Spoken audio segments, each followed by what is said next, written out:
誒，你有冇睇過咧？之前咧喺非洲嗰單新聞啊，肯亞咧有一個冇牌律師，好勁喎，居然喺高等法院咧打出26勝0敗。係啊，我都有睇到呢單嘢，都覺得幾驚訝嘅。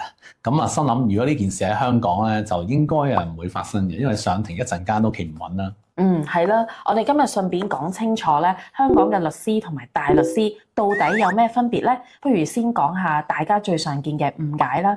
其實咧，律師咧係唔會升做大律師嘅，兩者係兩個獨立嘅專業，各司其職，互相合作，係冇上下級嘅關係嘅。冇錯啦。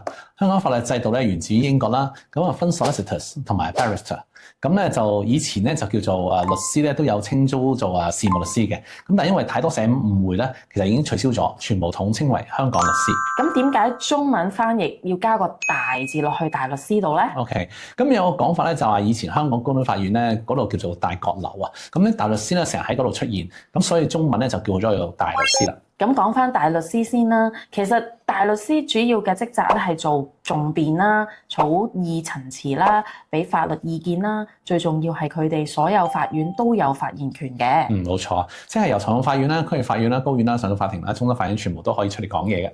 佢哋咧仲有好特別嘅就係大律師咧係一定係獨立執業，自己租房啦，自己揾生意啦，呢點反而同內地律師可能有啲似喎。冇錯啊。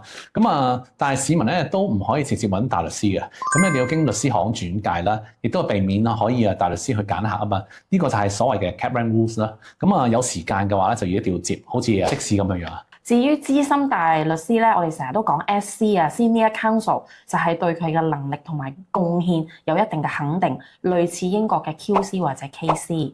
係啦，咁但係呢個咧又唔代表係一個升級嚟嘅，呢個只係同一個名譽嘅名銜嘅啫。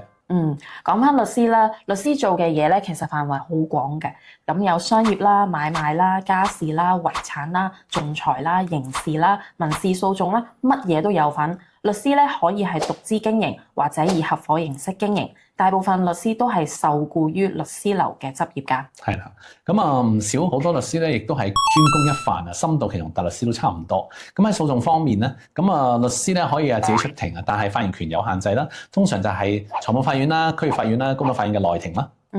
如果案件複雜咧，律師就會揾大律師一齊合作啦，自己負責同客戶溝通啦、準備文件啦，大律師咧就負責出庭辯護。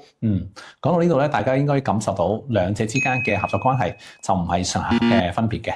律師咧有啲似係全能型嘅法律專業啦，大律師更似咧係呢個訟辯嘅專家。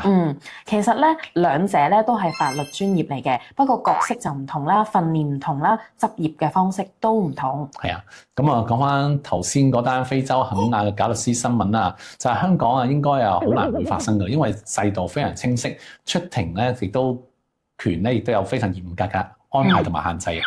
而且香港法律界對專業資格要求好高嘅，唔係話打得贏官司就可以做律師㗎。係啦，八卦多句啊，邊個揾多啲錢？呢個咧就係標準答案，好難講，睇情況啦。不過一般專業律師都實有人請，生活應該比較穩定。大律師就更加視乎個人能力，差異可以好大㗎。係啦，總結一句啊，記得律師同大律師係兩條唔同嘅專業路線，互相配合，唔存在呢個升級關係嘅。有乜嘢揾律師幫手？